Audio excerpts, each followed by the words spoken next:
सरकारों के बीच तालमेल बैठाने, दोनों सरकारों के बीच समन्वय बिठाने में एक केंद्रीय मंत्री जो कि राजस्थान से ही सांसद हैं, उनकी बड़ी महत्वपूर्ण भूमिका रही है।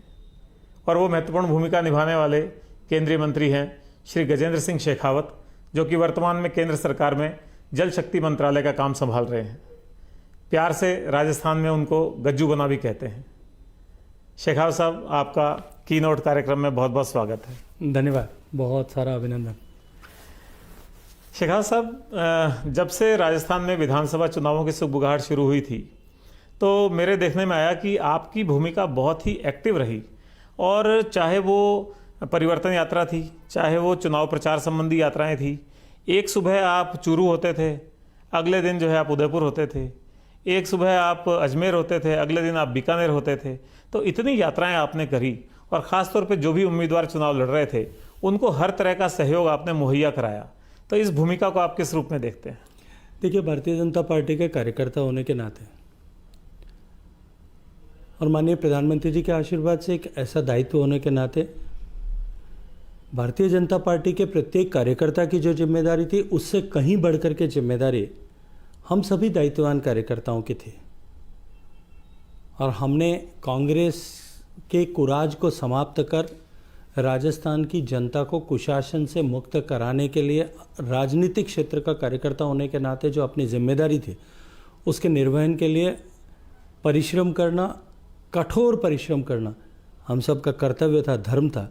और उस कर्तव्य के पालन के लिए निश्चित ही हम सब भारतीय जनता पार्टी के कार्यकर्ताओं ने, सभी स्तर के कार्यकर्ता, बूथ से लेकर के राष्ट्रीय स्तर तक के सभी कार्यकर्ताओं ने, न केवल चुनाव प्रचार के समय में, अपितु चुनाव के जो है पिछली बार सरकार से निकल जाने के बाद में 2018 से लेकर के निरंतर सड़क से लेकर के सदन तक संघर्ष करते हुए पुनः भारतीय जनता पार्टी की सरकार राजस्थान में बने, इसको सुनिश्चित करने के लिए परिश्रम किया और सुखद परिणाम प्राप्त हुआ।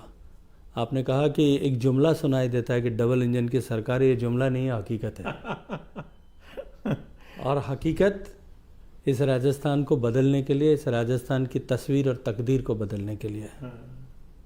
अच्छा, चुनाव प्रचार के दौरान आप इतना गहरा उसमें उतरे हुए थे कि हर व्यक्ति आपकी इतनी सक्रिय भूमिका देख करके सहज ही ये अनुमान लगाता था कि आप शायद राजस्थान के भावी मुख्यमंत्री होंगे। लेकिन जब ये समय आया तो एक नए चेहरे, एक कार्यकर्ता, एक आम आदमी को मुख्यमंत्री पद का दायित्व दिया गया। तो लोगों को तो ऐसा लगता था, लेकिन मुझे ऐसा लगता है शायद आपको इस बात का पहले से मालूम था, इसलिए आप जिस दिन मुख्यमंत्री के नाम की घोषणा होनी थी उस दिन जयपुर भी नहीं आए थे। तो इस बारे में आप? देखिए, भारतीय जनता पार्टी में ये परंपरा नहीं है, और मैंने चुनाव से पहले भी, चुनाव के दौरान भी अनेक बार कहा था कि कौन किस भूमिका में अधिक उपयोगी है। जी।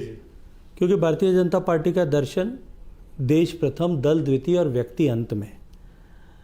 कौन किस भूमिका में, किस जगह पर देश के लिए अधिक उपयोगी है, किस व्यक्ति का कहाँ काम करना दल के लिए ज़्यादा उपयोगी है, सरकार में काम करना ज़्यादा उपयोगी है या संगठन में काम करना ज़्यादा उपयोगी है, देश की राजनीति में काम करना ज़्यादा उपयोगी है या स्थानीय राजनीति में काम करना ज़्यादा उपयोगी है, ये तय करने का अधिकार जो है परिवार के बड़े लोगों का, या मैं ऐसा कहूँ कि पार्लियामेंट्री बोर्ड, अगर स्ट्रक्चरल वे में कहूँ तो पार्लियामेंट्री बोर्ड के में बैठे हुए शीर्ष नेतृत्व का है। इसलिए इस बात का विचार करना कि कौन क्या होगा, किस भूमिका में काम करना, मुझे लगता है कि भारतीय जनता पार्टी में इसकी आवश्यकता भी नहीं होती और इसकी प्रासंगिकता भी नहीं होती। और मुझे इस बात का पूरा भरोसा था कि मेरा नेतृत्व जो है वो देश, दल और राज्य, इन तीनों के हित में जो बेहतरीन फैसला होगा वो लेंगे। जिस भूमिका में काम दिया जाएगा हम सब लोग उस भूमिका में काम करेंगे। और मैंने ये कहा था कि मेरी इतनी भूमिका अवश्य होगी कि राजस्थान की आने वाली सरकार यशस्वी हो, हम सफल हों, जनता की अपेक्षाओं पर खरा उतरें और माननीय प्रधानमंत्री जी के नेतृत्व में जो लक्ष्य लेकर के संकल्पबद्ध होकर के देश चलाएं, देश के 140 करोड़ लोग चल रहे हैं कि हम अपने देश को इस अमृत काल में विकसित भारत बनाएंगे, इस संकल्प को सार्थक करने में, सिद्ध करने में राजस्थान की अग्रणी भूमिका हो। जी, ये इस लक्ष्य को लेकर के हम सब लोग काम करें। तो अब तो सरकार बन चुकी है, मुख्यमंत्री भी आ गए हैं, मंत्रिमंडल का गठन भी हो गया है, तो रोज़ मुख्यमंत्री जन सुनवाई कर रहे हैं, यात्राएं कर रहे हैं, विकसित भारत यात्रा जो है वो चल रही है, और प्रशासनिक विभागों को भी कसावट लाने के लिए मुख्य सचिव और मुख्यमंत्री दोनों नियमित समीक्षा बैठकें भी कर रहे हैं। तो आपको क्या लगता है सरकार का टेक ऑफ कैसा है? देखिए, निश्चित रूप से राजस्थान की जनता ने एक राहत की सांस ली है, क्योंकि पिछले सरकार के समय में जिस तरह से law and order situation compromise हुई थी, भ्रष्टाचार जिस तरह से अर्श से लेकर के फर्श तक जिस तरह से मुंह चढ़ करके बोल रहा था, राजस्थान की जनता त्राहिमाम कर रही थी। राजस्थान में जिस तरह से अवैध खनन का बोलबाला था और विभिन्न तरह के माफिया जिस तरह से अपराधियों जिस तरह से काम कर रहे थे, राजस्थान की पुलिस का ध्येय वाक्य कि अपराधियों में डर और आम जन में विश्वास, हकीकत इससे उलट हो गई थी। लेकिन पिछले 2 महीने के इस कालखंड में अपराधियों पर सार्थक कार्रवाई हुई है, प्रभावी कार्रवाई हुई है। अवैध खनन पर प्रभावी कार्रवाई हुई है। पेपर लीक जो राजस्थान के युवाओं के लिए दिल के करीब मुद्दा था जी, उस पर प्रभावी कार्रवाई हुई है। कल भी दूसरे देशों से पकड़ करके अपराधियों को लाया गया है। भ्रष्टाचार पर संपूर्ण लगाम लगाने के लिए कमिटमेंट के साथ में सरकार ने काम किया है। और इन सब के साथ साथ में भविष्य का राजस्थान बनाने के लिए जो राजस्थान विकसित भारत बनाने की इस कड़ी की ग्रोथ इंजन बने, भारत को विकसित करने की जो यात्रा माननीय प्रधानमंत्री जी ने प्रारंभ की है, उसकी सूत्रधार राजस्थान बने, इस संकल्प के साथ में सरकार ने शुरुआत की है। और जब शुरुआत शुभ होती है और श्रेष्ठ होती है तो निश्चित रूप से जो है फल यशस्वी और लाभप्रद होते हैं। तो आपसे शेखावत साहब, आपके मंत्रालय का मुख्य विषय जैसे राजस्थान के संदर्भ में हम देखें तो ERCP है, जिसमें बहुत बड़ी सफलता भी मिली है। उस पर हम बात करें उससे पहले एक प्रश्न आता है मन में कि जल जीवन मिशन इतना महत्वपूर्ण मिशन था और हर घर में नल से जल लाने की एक योजना थी और बहुत बड़ा ख्वाब देखा गया था। राजस्थान इस मामले में इतना फिसड्डी क्यों रहा? देखिए, सामान्य मानवीय की मूलभूत आवश्यकताओं की पूर्ति करने के लिए देश में आज़ादी के बाद में जिस गति से काम होने की अपेक्षा थी, दुर्भाग्य से वो नहीं हो पाया। ये अवसर नहीं है कि मैं कौन दोषी था कौन नहीं था इसके बारे में समीक्षा करूं, चर्चा करूं, लेकिन इतना अवश्य है कि देश के सामान्य मानवी मूलभूत आवश्यकताओं के संकट से 6-6.5 दशक गुजर जाने के बाद में भी जूझ रहा था। देश में 38% मात्र ही लोगों के घर में शौचालय की सुविधा थी। 62% ग्रामीण आवास सामान्य शौचालय की सुविधा से भी महरूम थे। देश में मात्र 16% घरों तक पीने का पानी पहुंचता था नल के माध्यम से। देश में 4 करोड़ से ज़्यादा घर ऐसे थे जिनमें बिजली नहीं थी। 18,000 पंचायतें ऐसी थी जिनमें बिजली नहीं थी। देश में 50 करोड़ लोग ऐसे थे जिनके पास में बैंक का खाता नहीं था। ये जो मूलभूत आवश्यकताओं की जो चुनौती थी, इस संकट से निकालने के लिए जो माननीय प्रधानमंत्री जी का संकल्प 2014 से प्रारंभ हुआ था और उन्होंने एक नया गवर्नेंस फार्मूला दिया कि जो कुछ भी योजना हाथ में लेंगे उसको 100% सैचुरेशन तक लेकर के जाएंगे। क्योंकि देश में योजनाएं पहले भी बनती थी, लेकिन उन योजनाओं को जिस तरह से अभावों में काम करने की प्रवीणता और पारंगतता के चलते हुए वोट बैंक सेंट्रिक अप्रोच के साथ में किया जाता था, उससे ऊपर उठ करके सैचुरेशन सेंट्रिक अप्रोच के साथ में कि जिस भी योजना को प्रारंभ करेंगे हर एक व्यक्ति देश में जो पात्रता रखता है उसको उसका लाभ मिले, इसको सुनिश्चित करेंगे। इस लक्ष्य के साथ योजनाएं प्रारंभ की और वो धरातल पर सफलता के साथ उतरती हुई दिखाई दी। 2019 में माननीय प्रधानमंत्री जी ने लाल किले के प्राचीर से उद्घोष किया था कि हम देश के हर घर तक पीने का पानी नल के माध्यम से पहुंचाएंगे। मात्र 16% घरों तक पानी पहुंचता था। 19 करोड़ 40 लाख घरों में से मात्र 3 करोड़ 23 लाख।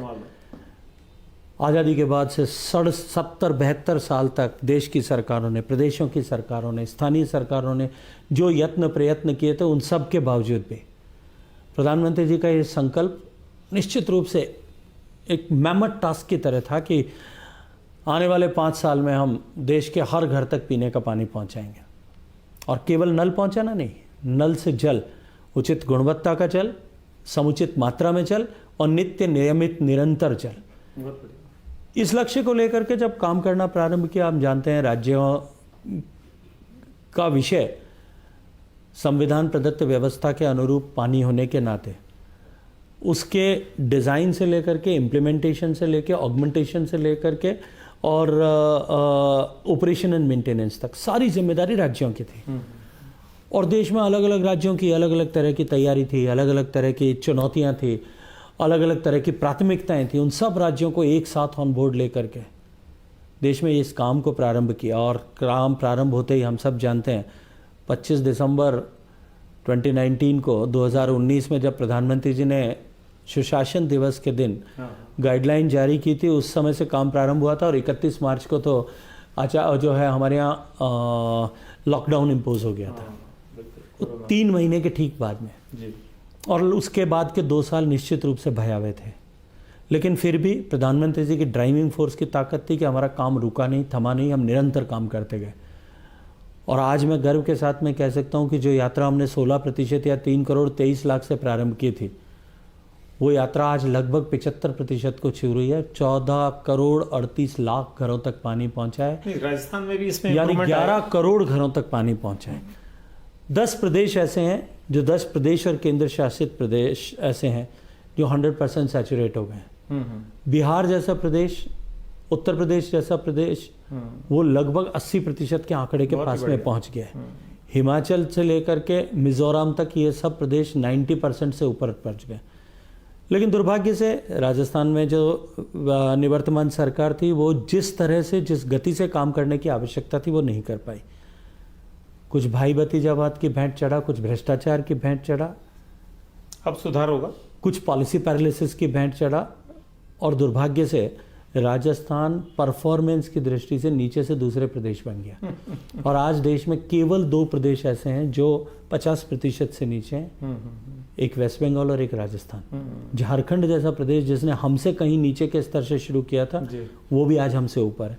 उत्तर प्रदेश जो महज 2% के कवरेज पर था, हम तो 11% पे थे, वो आज 2 करोड़ से ज़्यादा कनेक्शन देकर के नेशनल एवरेज से ऊपर है।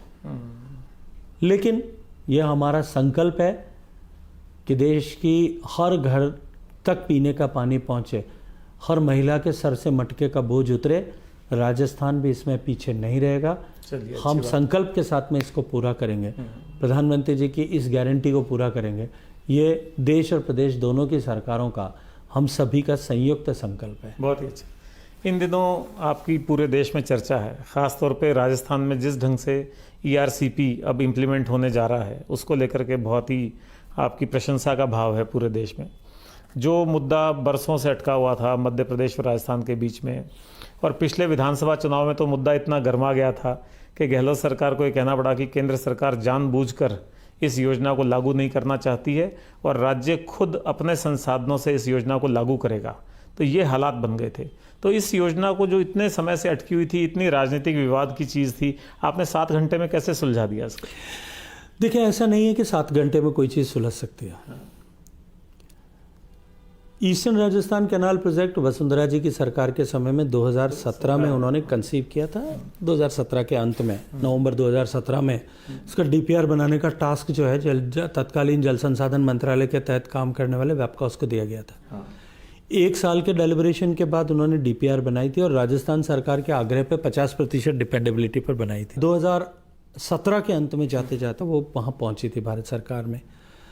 उस पर डेलिब्रेशन के बाद में, क्योंकि दो राज्यों के बीच पानी का विषय था, इसलिए मध्य प्रदेश के साथ DPR साझा की और उन्होंने तुरंत ही इस पर आपत्ति दर्ज करा दी थी। राजस्थान को उस आपत्ति से इत्तला देकर के वाकिफ भी कराया गया था। लेकिन तब सरकार चुनाव के मोड में चली गई, चुनाव हो गए। चुनाव के बाद में दुर्भाग्य से भारतीय जनता पार्टी की सरकार नहीं बन पाई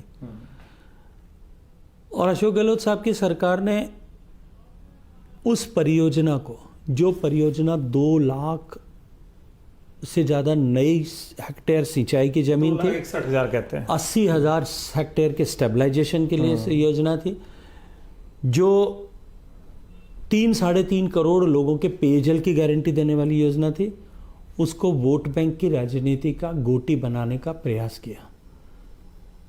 उस पर समाधान निकालने के बजाय उस पर राजनीति की, निरंतर राजनीतिक हथकंडे उसमें अपनाए गए। मुझे भी कई तरह के आभूषण विभूषणों से सुशोभित किया गया। प्रधानमंत्री जी के लिए भी कई बातें कही गई। भारतीय जनता पार्टी की सरकार को, प्रधानमंत्री जी को और मुझे व्यक्तिगत रूप से कटघरे में खड़े करने के प्रयास किए। बार बार बैठकें बुलाने के बावजूद भी हमारे द्वारा बैठक में उपस्थित मंत्री कभी हो नहीं पाए। जयपुर आने के बैठक में तय करके मुख्यमंत्री जी और मंत्री जी से समय तय करके जयपुर आने के बाद भी मीटिंग में नहीं आना, और उसके बाद में भी राजनीतिक जो है टिप्पणियां उसके ऊपर करना और अपनी भाषा में अमर्यादित तक हो जाना। लेकिन माननीय प्रधानमंत्री जी का ये मार्गदर्शन था कि ठहरना नहीं है, नया समाधान खोजो, नया रास्ता खोजो। और तब हमने लगभग पिछले 1.5 साल तक इस पर मेहनत की। देश के सारे हाइड्रोलॉजी के एक्सपर्ट्स को साथ बिठाया, मध्य प्रदेश और राजस्थान के हाइड्रोलॉजी को समझने वाले, इस क्षेत्र में दक्षता प्रवीणता रखने वाले लोगों को साथ बिठाया, घंटों डेलिब्रेशंस किए हमने साथ बैठ करके, मैंने साथ बैठ करके, तकनीकी विशेषज्ञों ने साथ बैठ करके इन सब विषयों पर चर्चा की।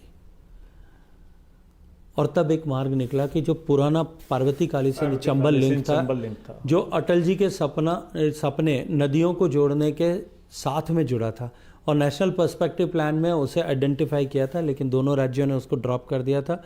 उसको और प्रपोज डीआरसीपी दोनों को जोड़ करके एक नदी जोड़ने की नई जो है परियोजना का हमने कल्पना की, और दोनों राज्यों के बाद इस चर्चा की, दोनों राज्यों के अधिकारियों के स्तर पर चर्चा हुई, एडिशनल चीफ सेक्रेटरीज के लेवल तक भी चर्चा हो गई थी, और दोनों ने सहमति भी प्रदान कर दी थी सैद्धांतिक रूप से। लेकिन आदरणीय गहलोत साहब के लिए ये प्यासे कंठों को की प्यास बुझाने के बजाय वोट लेना प्राथमिकता थी, और ये पाप उन्होंने किया जिसकी सजा उनको मिली। लेकिन चुनाव के समय में भी, चुनाव के पहले भी मैंने कहा था, परिवर्तन यात्रा के समय में भी मैंने कहा था कि हमारी सरकार बनेगी जो अवश्यंभावी है, और उसके 1 महीने में दोनों राज्यों के बीच में इस समझौते को करके हम इस परियोजना को लागू करने की दिशा में आगे बढ़ेंगे। और मुझे अत्यंत प्रसन्नता है और मैं अभिनंदन करना चाहता हूं प्रधानमंत्री जी का कि जिनके इंटरवेंशन के बिना ये संभव नहीं था, मध्य प्रदेश के सम्मानीय मुख्यमंत्री मोहन यादव जी का कि उन्होंने अपनी सरकार को तत्परता के साथ में इस पर नियोजित किया, और माननीय मुख्यमंत्री राजस्थान का भजन लाल जी का भी कि इन दोनों ने बैठ करके भारत सरकार के साथ समझौता किया, और उससे पुराने 13 जिले या आज की अवस्था में 21 जिले, उन 21 जिले के 3.5 करोड़ लोगों को पीने के पानी की सुरक्षा अगले 50 साल के लिए मिलेगी। इसी तरह से मध्य प्रदेश के 13 जिले भी, मुरैना से लेकर के उज्जैन तक, चंबल का क्षेत्र और मालवा का क्षेत्र जो कंपैरेटिवली सूखा क्षेत्र है, जहां पीने के पानी का संकट है, वहां पीने के पानी की सुविधा मिलेगी।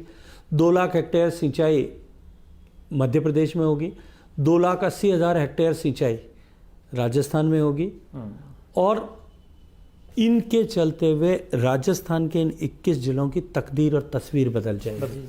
खैर, आपके इतना बताने से मेरे ख्याल से हमारे दर्शकों को, राजस्थान वासियों को ये खुलासा हुआ कि इस परियोजना का क्या लाभ उनको मिलने वाला है, क्योंकि बहुत भ्रांतियां इस ईआरसीपी समझौते के बाद भी कही गई कि ये पार्वती कालीसिंध लिंक परियोजना का बदला हुआ रूप है, पहले से कम पानी राजस्थान को मिलेगा। तो ये बताइए, क्या ये अगले 5 साल में परियोजना पूरी हो जाएगी या इसमें और समय लगेगा? देखिए, मैं आज की परिस्थिति में ये कहूँ कि 5 ही साल में पूरी हो जाएगी तो ठीक नहीं होगा, लेकिन मैं इतना अवश्य कह सकता हूँ कि माननीय मोदी जी का ये मंत्र है कि जिस परियोजना की परिकल्पना हम करते हैं उसका शिलान्यास भी हम करते हैं, और जिसका शिलान्यास हम करते हैं उस परियोजना का लोकार्पण भी हम ही करते हैं। तो निश्चित ही हम इसमें सफल होंगे और तय समय में सफल होंगे, ये हमारा संकल्प है। चलिए, बहुत मनोयोग से इसकी तरफ तैयारी है। एक अभी आपने और बहुत अच्छा काम राजस्थान के संदर्भ में कर दिया, हरियाणा और राजस्थान का जल समझौता करा दिया। उस पर भी लोग जानना चाहते हैं, अभी भी लोगों के मन में भ्रांतियां हैं कि वो क्या है, कितना पानी राजस्थान के चूरू और उसके आसपास के डिस्ट्रिक्ट्स को मिलेगा। देखिए, यमुना नदी के जल का बंटवारा जब हुआ था 1994 में, उस पर एक बार फिर सभी स्टेक होल्डर स्टेट्स ने मोहर लगाई थी, और उस बंटवारे के बाद में क्योंकि 2001 में उत्तर प्रदेश 2 टुकड़ों में विभक्त हो गया था, उत्तराखंड नया स्टेट बना, उसको 6ठे स्टेक होल्डर स्टेट के रूप में मान्यता दी गई। 2001 में तत्कालीन अशोक गहलोत सरकार के समय में यह सुनिश्चित हुआ था कि राजस्थान को बरसात के दिनों में 1900 क्यूसेक से कुछ अधिक पानी जो है वो 45 दिनों तक विड्रॉ करने का अधिकार है और उससे लगभग राजस्थान को 577 क्यूसेक पानी मिलेगा, एमसीएम 577 मिलियन क्यूबिक मीटर पानी मिलेगा, ये अनुमान किया गया था। लेकिन अपनी कुछ मजबूरियों के चलते हुए, पानी की सीमितता को देखते हुए हरियाणा प्रदेश 2001 से लेकर अब तक लगातार विभिन्न स्तरों पर प्रयास करने के बावजूद भी राजस्थान को ताजेवाला हेड से यानी हथनीकुंड बैरज से पानी देने के लिए राजी नहीं हो रहा था। आदरणीय वसुंधरा जी की सरकार के समय में इसको लेकर के एक परियोजना का ड्राफ्ट बना था और वो भारत सरकार को भेजा गया था, लेकिन भारत सरकार ने भी हरियाणा की सहमति न होने के कारण से इसको टर्न डाउन कर दिया था। इसको लेकर के भी माननीय पूर्व मुख्यमंत्री महोदय ने बहुत सारे राजनीतिक बयानबाजी किए थे, लेकिन उसके लिए प्रयास कभी नहीं किया। और मैं जिम्मेदारी से कह रहा हूँ कि 5 साल की इस पूरी अवधि में राजस्थान सरकार के जल संसाधन मंत्री, चाहे वो मुख्यमंत्री रहे होंगे या उनके बाद में कोई दूसरे, कभी भारत सरकार के पास में इस विषय को लेकर के आए नहीं। जैसा मैंने कहा, जब हम यहाँ पे आ गए थे तो भी नहीं आए। लेकिन और शायद हो सकता है कि गहलोत साहब के पुत्र के चुनाव में हार का के कारण से जो खींच थी, उसके कारण से उन्हें मुझे माफ़ करना गवारा नहीं लगता था। लेकिन ये संकल्प था कि हम राजस्थान के इस चुनौती का समाधान करेंगे। चूरू, सीकर, झुंझुनू और अब वर्तमान में निमका थाना, ये 4 जिले ये पेयजल के दृष्टिकोण से भी बहुत संकट में है। जमीन का पानी लगभग समाप्त हो गया है। जिन खेतों में कभी फसलें लहलहाया करती थी, वहाँ आज अपने पशुधन को पानी पिलाने के लिए भी टैंकर से पानी लाना पड़ता है। तो निश्चित ही ये राजस्थान के लिए और राजस्थान के इस हिस्से के लिए बहुत महत्वपूर्ण था। हमने हरियाणा के माननीय मुख्यमंत्री जी से बात की, सरकार के स्तर पर, अधिकारियों के स्तर पर, उनके ब्यूरोक्रेट्स के स्तर पर घंटों इसके ऊपर लेकर के चर्चा की है। राजस्थान में सामान्य लोगों को लगता होगा, यहाँ सरकार में बैठे हुए लोग भी शायद ये सोच सकते हैं कि हम एक दिन आए थे और उसी दिन समझौता हो गया। ऐसा नहीं है। इस समझौते के पीछे भारत सरकार के अधिकारियों ने, CWC के अधिकारियों ने, मेरे मंत्रालय के अधिकारियों ने हरियाणा और राजस्थान के साथ में कई घंटे तक बैठक की है और उन सैकड़ों घंटों की साधना के कारण से ये सफल हो पाया। इस साधना का आपको फल भी मिला है। इस आपके कार्यकाल में 3 महत्वपूर्ण अंतर्राज्यीय जल समझौते हुए। उत्तर प्रदेश का केन बेतवा, उसके बाद ये ERCP मध्य प्रदेश और राजस्थान का, उसके बाद हरियाणा और राजस्थान का। तो अब अगला क्या लगता है आपको? अब क्या, एक बात मैं आपसे कहना चाहूँगा कि मुझे ऐसा सुनने में आया था कि शायद प्रधानमंत्री जी ने आपको पाकिस्तान और भारत के बीच में जो जल संधि हुई थी पहले, उसमें भी कुछ सुधार करने और भारत को उसके हक का पानी दिलाने के लिए कोई प्रयास करने के लिए कहा है? देखिए, भारत और पाकिस्तान के बीच में जो जल संधि हुई है, अगर मैं उस संधि के ऊपर टिप्पणी करूं, 60 के दशक की शुरुआत में तत्कालीन प्रधानमंत्री नेहरू जी ने जो समझौता किया था, मुझे आज तक उसके पीछे क्या रैशनल था वो नहीं समझ में है। भारत और पाकिस्तान अलग अलग हुए, देश 2 टुकड़ों में बंटा। जो हिस्सा भारत से अलग होकर के गया वो लगभग भारत के टोटल लैंडमास का 18% था, जिसमें पूर्वी और पश्चिमी दोनों पाकिस्तान थे। लेकिन जब जल समझौता आज़ादी के 15 साल बाद में किया गया, तब उसमें भारत के हिस्से में मात्र 18% पानी आया। भारत के हितों को गिरवी रखने की जो परंपरा कांग्रेस की और कांग्रेस के नेताओं की रही है, उसका एक बड़ा उदाहरण ये भी है। निश्चित रूप से भारत के भूमि के लोगों के प्रति अन्याय उन्होंने अदूरदर्शितापूर्वक निर्णय से किया था। जो 3 नदियां भारत के हिस्से में आई, रावी, व्यास, सतलज, 3 बड़ी नदियां झेलम, चनाब और सिंधु पाकिस्तान को मिली। रावी, व्यास, सतलज का जो पानी भारत के हिस्से का पानी है, उसके कुछ ट्रिब्यूटरीज का पानी जो है वो पिछले इतने वर्षों तक बह करके पाकिस्तान में जा रहा था। माननीय प्रधानमंत्री जी का ये उद्घोष पुलवामा के समय जो उन्होंने किया कि अब रक्त और पानी दोनों साथ नहीं बहेगा, हम भारत के हिस्से का एक बूंद भी पानी न जाने देंगे, इसको सुनिश्चित करेंगे और हम उस दिशा में काम कर रहे हैं। और वो काम निश्चित रूप से पूरा होगा और राजस्थान, पंजाब, हरियाणा, इन सब प्रदेशों को देश के हित के पानी का लाभ निश्चित रूप से मिलेगा। एक और आपने देश का नाम रोशन किया है, नमामि गंगे जो रेस्टोरेशन परियोजना है, तो यूनेस्को ने उसको विश्व के पहले 10 प्रोजेक्ट्स में शामिल किया है। तो नमामि गंगे में ऐसा क्या काम हुआ?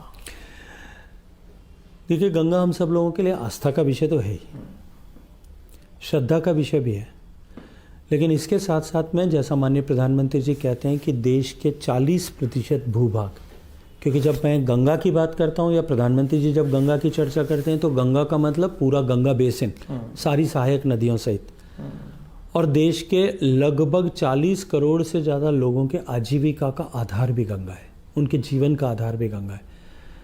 गंगा अविरल रहे, गंगा निर्मल रहे, ये वर्षों से, सदियों से इस बात की कल्पना की जाती रही, अपेक्षा भी की जाती रही। 1980 के दशक से इस संदर्भ में प्रयास भी हुए, लेकिन वो प्रयास न तो संपूर्णता लिए हुए थे और न निरंतरता लिए हुए थे। नीदर देवर होलिस्टिक नोर देवर इंटीग्रेटेड, तो उसका कोई परिणाम नहीं निकल पाया। हजारों करोड़ रुपए की धनराशि खर्च होने के बावजूद भी कोई प्रभाव वो नहीं छोड़ पाए, देवर इम्पैक्टलेस। और माननीय प्रधानमंत्री जी ने जब 2014 में वाराणसी चुनाव लड़ने के लिए गए तब उन्होंने कहा था कि माँ गंगा ने मुझे सेवा का अवसर देने के लिए बुलाया है, और उन्होंने मिशन मोड में हम गंगा के अविरलता और निर्मलता के लिए काम करेंगे इसको सुनिश्चित किया। उनके मार्गदर्शन में, उनके सतत सानिध्य में गंगा मिशन ने जिस तरह से काम किया, वो केवल गंगा नदी की मुख्य धारा पे पोल्यूशन अबेटमेंट नहीं था, वो एक काम था। नदी के पानी से जुड़े हुए सारे पक्ष, कैचमेंट के अफॉरेस्टेशन से लेकर के ग्लेशियर्स के स्टेबलाइजेशन से लेकर के वेटलैंड के कंजर्वेशन से लेकर के नदी की एक्वाटिक लाइफ जो है उसको रिस्टोर करने से लेकर के, उसके बंक्स एंड अबंडमेंट्स को ठीक करने से लेकर के, उसके किनारे पर निर्मल ग्राम बनाने से लेकर के, वहाँ जो है सॉलिड वेस्ट मैनेजमेंट के स्ट्रक्चर्स और व्यवस्थाएं खड़ी करने से लेकर के, सूवेज ट्रीटमेंट प्लांट बनाने से लेकर के, इंडस्ट्रियल अफ्लुएंट के ट्रीटमेंट प्लांट बनाने तक काम किया। और उसका परिणाम हुआ कि दुनिया की सबसे लंबी दूरी में बहने वाली नदियों में से एक हमारी गंगा, वो आज गंगा माँ दुनिया की सर्वश्रेष्ठ सबसे स्वच्छ 10 नदियों में से एक है। लोकसभा चुनावों की बात करें उससे पहले थोड़ा सा भारत की अर्थव्यवस्था के बारे में आपसे पूछना चाहता हूँ, क्योंकि आप केंद्र में बैठते हैं, जो भी सारी बड़ी बैठकें होती हैं, कैबिनेट बैठकें होती हैं, उसमें भाग लेते हैं। जेफरीज ने कहा, जो इंटरनेशनल एक एडवाइजरी बॉडी है, उसने कहा है कि भारत की अर्थव्यवस्था बहुत ही तेज़ गति से बढ़ रही है और आने वाले 4 साल में ये $5 ट्रिलियन की इकोनॉमी बन जाएगी और जर्मनी और जापान को पीछे छोड़ के तीसरी सबसे बड़ी अर्थव्यवस्था बन जाएगी। तो जो देश फ्रेजाइल 5 में होता था, वो देश आज इतनी तेज़ गति से कैसे उन्नति कर रहा है? ईमानदारी से सरकार चलाना, भ्रष्टाचार मुक्त शासन देना और एक तय लक्ष्य के साथ में। अटल जी की सरकार जब गई थी तब भारत की अर्थव्यवस्था 11वीं अर्थव्यवस्था थी। 10 साल तक अपने आप को वित्त विशेषज्ञ मानने वाले या कहलाना पसंद करने वाले व्यक्ति भारत के प्रधानमंत्री की कुर्सी पर होने के बावजूद भी हम 11वें से 10वें स्थान पर पहुंचे। लेकिन इस 10 साल के कालखंड में आप फ्रेजाइल 5 से लेकर के टॉप 5 तक पहुंचे हैं, और जैसा आपने कहा कि टॉप 3 तक जा रहे हैं। और केवल जेफरीज नहीं, दुनिया के सारे इकोनॉमी का विश्लेषण करने वाले संस्थान और व्यक्ति आज इस बात को पूरी जिम्मेदारी के साथ में और आत्मविश्वास के साथ में स्वीकार करते हैं कि Indian economy is the brightest spot in the global economy. और जो है हिंदुस्तान की अर्थव्यवस्था पूरी दुनिया की आज की तारीख में रिसेशन की तरफ बढ़ती हुई या रिसेशन के दौर से गुजरती हुई सारी बड़ी अर्थव्यवस्थाओं के बीच में सबको संभालने वाली, वैश्विक अर्थव्यवस्था के संपूर्णता को संभालने वाली अर्थव्यवस्था बनी।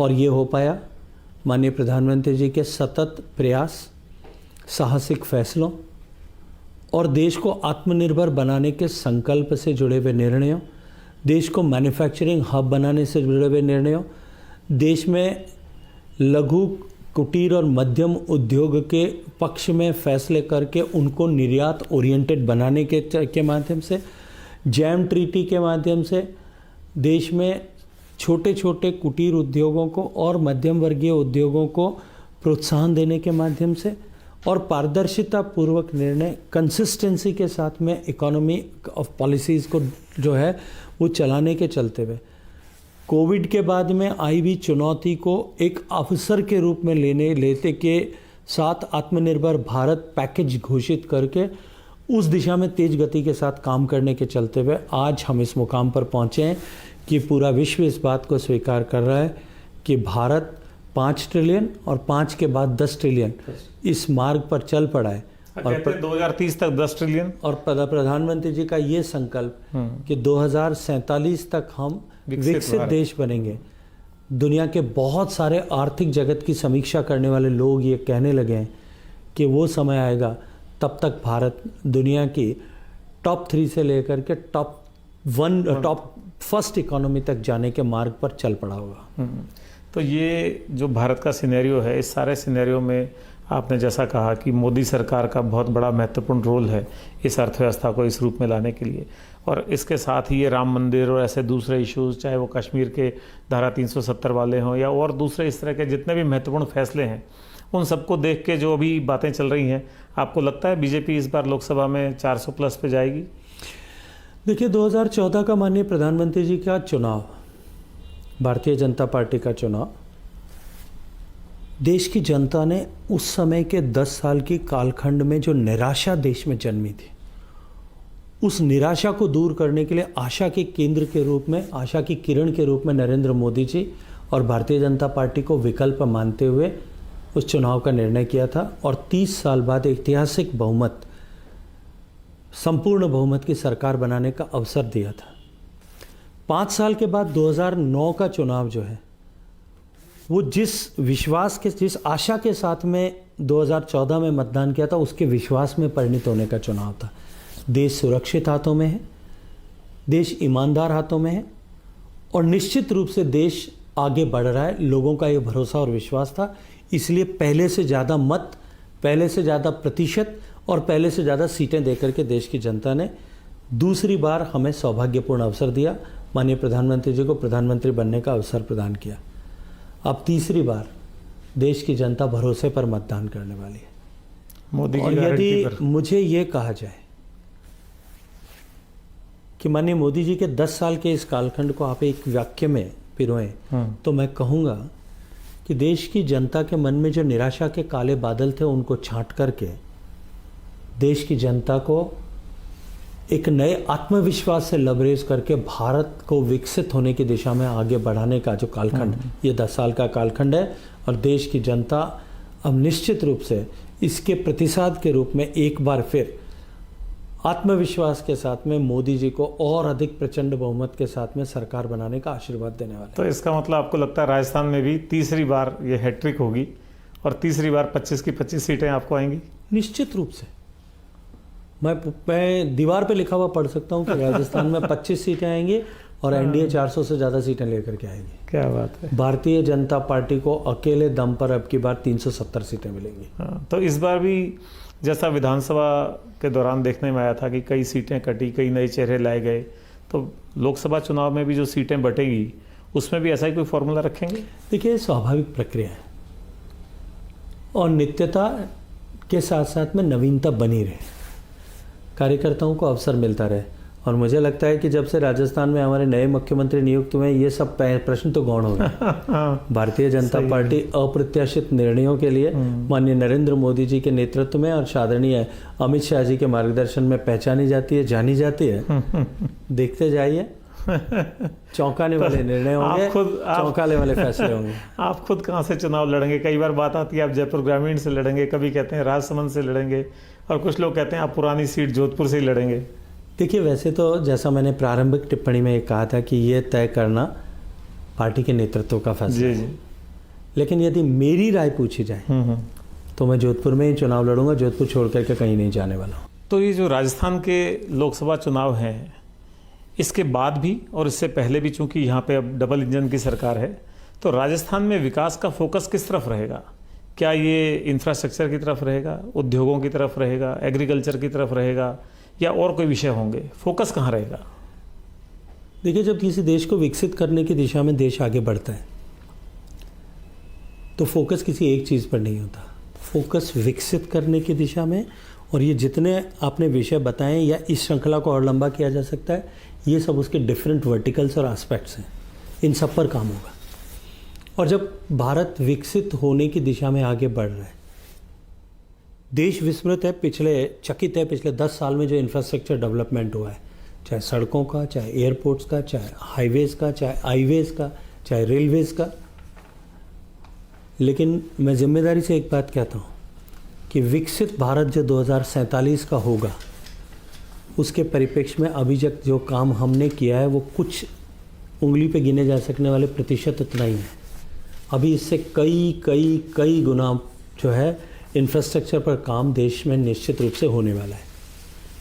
इसके इतर अगर राजस्थान के परिप्रेक्ष्य में मैं बात करूं, किसी भी प्रदेश में या किसी भी देश में उसकी ग्रोथ में सबसे बड़ा फैक्टर जो है इकोनॉमिक डेवलपमेंट का होता है, क्योंकि सारी गतिविधियां उसी के इर्द गिर्द घूमती हैं। आज भारत में जो कुछ माननीय प्रधानमंत्री जी कर पा रहे हैं वो इसलिए है कि भारत की इकोनॉमी का साइज़ बढ़ा है। हमारा टैक्स कलेक्शन जीएसटी का, जब जीएसटी लागू हुई थी, जो एक महीने में 68,000 करोड़ था, वो बढ़कर के 1,84,000 करोड़ हो गया। इसीलिए जो भारत 2 लाख करोड़ रुपए इंफ्रास्ट्रक्चर पर निवेश करता था, वो 11 लाख करोड़ रुपए निवेश कर रहा है। और जैसे जैसे हमारी इकोनॉमी की साइज बढ़ेगी, ये बढ़ेगा। इकोनॉमिक ग्रोथ के लिए आवश्यक है कि इंडस्ट्रियलाइजेशन हो, एक्सपोर्ट्स बढ़ें, जॉब की अपॉर्चुनिटीज़ बढ़ें, जो है हमारा कैनवस ऑफ इंडस्ट्रियलाइजेशन और ज़्यादा लार्जर हो। उसके लिए जो आवश्यक है वो पहली चीज़ है ज़मीन की आवश्यकता। लैंड टू मैन रेशियो अगर देश में लद्दाख के बाद में किसी एक प्रदेश में सबसे बेहतर है, वो राजस्थान में है। दूसरी आवश्यकता होती है एनर्जी की। हमारा स्टेट एनर्जी सरप्लस स्टेट है और हमारे पास में एनर्जी के स्कोप ऑफ एक्सपेंशन बहुत है। जो रिन्यूएबल एनर्जी का स्कोप देश में राजस्थान में है वो, और जिस प्रचुरता के साथ में हम इसको आगे बढ़ा सकते हैं, एनर्जी सरप्लस स्टेट है। तीसरी जो आवश्यकता होती है वो पानी की होती है। आज राजस्थान के चारों कोनों से, ईस्टर्न राजस्थान कैनाल से पानी आने वाला है, हरियाणा से पानी आने वाला है, राजस्थान कैनाल से पानी आ रहा है, माननीय प्रधानमंत्री जी के आशीर्वाद से जो है नर्मदा जी का पानी आ रहा है। राजस्थान में पानी की उद्योगीकरण के लिए उपलब्धता की कहीं चुनौती नहीं रहेगी, क्योंकि वैसे भी जितना पानी उद्योग में चाहिए वो खेती का केवल 5% होता है, इसलिए कहीं कोई संकट नहीं होगा। उसके बाद जो चौथी चीज़ की आवश्यकता होती है वो होती है रॉ मटेरियल्स की। राजस्थान में कोयले से कच्चे तेल तक, लोहे के अयस्क से लेकर के और तांबे के चांदी के अयस्क भंडार तक, जिप्सम से लेकर के रेयर अर्थ तक, सब कुछ राजस्थान में अवेलेबल है। 62 तरह के कोर मिनरल्स राजस्थान की भू संपदा के रूप में राजस्थान में पड़े। इससे आगे बढ़ करके अगर हम बात करें, वो होती है इंफ्रास्ट्रक्चर की आवश्यकता। आज जामनगर एक्सप्रेसवे राजस्थान में से होकर के बहुत लंबी दूरी तक गुजरता है। दिल्ली मुंबई एक्सप्रेसवे दूसरे कोने में राजस्थान से गुजरता है। डीएमआरसी राजस्थान के बीच से होकर के गुजरती है। ये जो इंफ्रास्ट्रक्चर क्रिएट हुआ है, इसने राजस्थान के लिए अपॉर्चुनिटीज़ की बहुत बड़ी विंडोज़ खोल दी हैं। सही। उसके बाद में जो आवश्यकता होती है वो आवश्यकता होती है उद्यमशीलता की, इंडस्ट्रियसनेस की। तो मारवाड़ी आदमी पूरी दुनिया में पहचान रखता है उसके लिए। सही है। तो अब राजस्थान संभावनाओं के उस द्वार पर खड़ा है कि हम राजस्थान को इस विकसित होते हुए भारत का ग्रोथ इंजन बना सकते हैं। राजस्थान विकसित होते हुए भारत की इकोनॉमी का ड्राइविंग स्टेशन बन सकता है, ड्राइविंग फोर्स बन सकता है। और हम इस डबल इंजन की सरकार के माध्यम से, भजन लाल जी की सरकार इसका ड्राइविंग इंजन बने, राजस्थान की सरकार यशस्वी हो और राजस्थान देश की आर्थिक गतिविधियों का केंद्र बने, इसके सुनिश्चित करने के लिए पूरे प्राण और प्रण की ऊर्जा से काम करेंगे।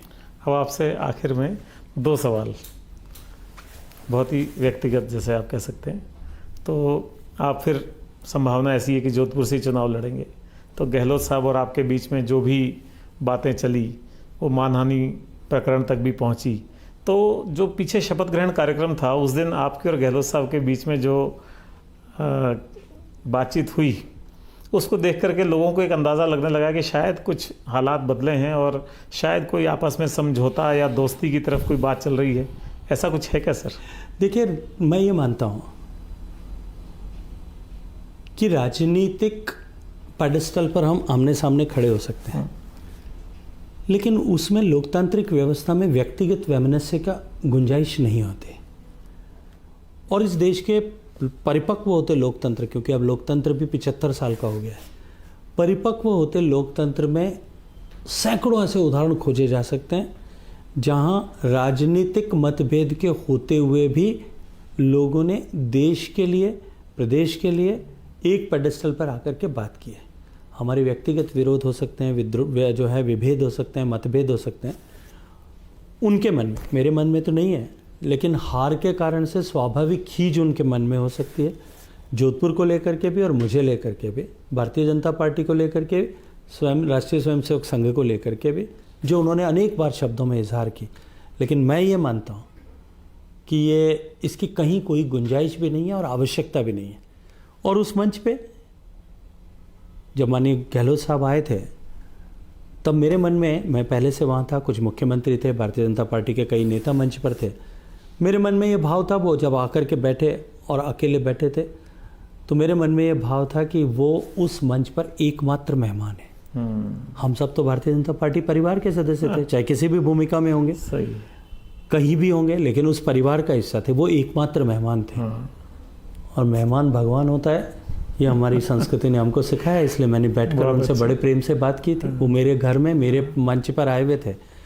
राजनीतिक रूप से हमारी दूरियां हैं, हमारी आइडियोलॉजी अलग अलग है, हमारे विषयों को देखने का नज़रिया अलग अलग है, हमारी प्राथमिकताएं अलग अलग हैं, वो हैं और रहेंगी, उनमें कहीं कोई कॉम्प्रोमाइज़ नहीं। पर इसी का असर कई लोग कहते हैं कि जोधपुर को विकास पे पड़ा। आप वहाँ से केंद्रीय मंत्री हैं, वो वहाँ से मुख्यमंत्री रहे, तो आप क्या समझते हैं जोधपुर में उतना विकास हो पाया जो राजस्थान के बाकी हिस्सों में हुआ? देखिए, अगर मैं मेरे 10 साल के परिप्रेक्ष्य में बात करूं, हमने रेलवे स्टेशन का नई बिल्डिंग बनाने का नया मार्ग सुनिश्चित किया, एयरपोर्ट का नया इंफ्रास्ट्रक्चर बनाने का मार्ग सुनिश्चित किया, जोधपुर का एलिवेटेड रोड बनाने की दिशा में हम आगे बढ़े हैं, लगभग वो भी काम शुरू होने की स्थिति पर आ गया है। देश में अब जिस तरह से हाईवेज़ का काम हुआ, जोधपुर लोकसभा क्षेत्र में भी उसी तरह से हुआ। देश में जिस तरह से इलेक्ट्रिफिकेशन हुआ, जोधपुर लोकसभा क्षेत्र में भी इलेक्ट्रिफिकेशन हुआ। देश में जिस तरह से जो है 4 लेन का एक्सप्रेसवे बने, जोधपुर में भी उसी तरह से बने। देश में जिस तरह से स्कूल इंफ्रास्ट्रक्चर को स्ट्रेंथन किया, जोधपुर में भी उसी तरह से हुआ। इन सब योजनाओं पर काम हुआ है। लेकिन फिर भी मैं आपकी बात से सहमति रखता हूँ, अगर गहलोत साहब ने थोड़ा दिल बड़ा रखा होता तो हम शायद बहुत कुछ कर सकते थे जो हम नहीं कर पाए। लेकिन वो शायद समय नहीं आया था, या जोधपुर के लोगों के भाग्य में कुछ और इंतज़ार लिखा था। जोधपुर अब और गति से आगे बढ़ेगा, मैं इस बात का पूरा भरोसा और विश्वास रखता हूँ। एक आखिरी सवाल, ख़ास तौर पे यूथ के लिए, आपका इतना जो एनर्जी लेवल है, मुझे आपके आसपास के लोग बताते हैं आप सुबह 7 बजे उठ जाते हैं, नहा धो के तैयार हो जाते हैं, रात को 1 बजे 2 बजे जब भी सोते हैं फिर वही सुबह 5-6 बजे उठ करके और सारा तैयार हो जाते हैं, तो इतना एनर्जी लेवल आप कैसे मेंटेन करते हैं? देखिए, मुझे लगता है कि ये शरीर जो है, ये भगवान ने ऐसी मशीन बनाई कि इसको जिस तरह से आप रखो उसी तरह से वो रहने लग जाते हैं। पिछले लगभग 30 साल से भी ज़्यादा के सामाजिक जीवन में और इस सोच के साथ में काम करते हुए कि आज का दिन जीवन का आखिरी दिन अगर है, इसलिए मुझे क्या काम करने हैं, उसको काम करते हुए जब व्यक्ति काम करता है तब निश्चित रूप से वो ऊर्जा भी देता है भगवान, और वो काम करने की क्षमता भी देता है। और मैं माननीय प्रधानमंत्री जी की तरफ जब देखता हूँ, अपने लीडर की तरफ जब देखता हूँ कि जब हमारा नेता दिन में 18 से 20 घंटे काम करता है, तो निश्चित रूप से हमको भी उतना तो लगभग करना ही चाहिए। ये हमारी जिम्मेदारी है, कर्तव्य है, और ये कर्तव्य का बोध अपने आप आपको ऊर्जा देता है। तो आज हमारे साथ थे केंद्रीय जल शक्ति मंत्री श्री गजेंद्र सिंह शेखावत, और मैं समझता हूँ आज के इस कीनोट के माध्यम से ख़ास तौर पर राजस्थान की जनता को इस बारे में जानकारी मिली होगी कि ERCP से उनको क्या लाभ होने वाला है, यमुना का पानी हरियाणा के साथ समझौता होकर के किस तरह से राजस्थान को लाभ पहुँचाने वाला है, और आने वाले समय में जब लोग ये कहा करते थे कि जल ही एक ऐसा कारण होगा जो विश्व युद्ध का कारण बन सकता है, और अटल जी ने कहा था कि पानी में भी आग लग सकती है, तो राजस्थान में पानी में अब आग लगने की कोई संभावना नहीं है। इतना अच्छा आने वाला भविष्य है ख़ास तौर पर पानी के क्षेत्र में। तो मैं आपका बहुत बहुत धन्यवाद ज्ञापित करता हूँ। शुक्रिया। धन्यवाद पवन जी। फर्स्ट इंडिया चैनल का भी बहुत सारा धन्यवाद। Thank you so much.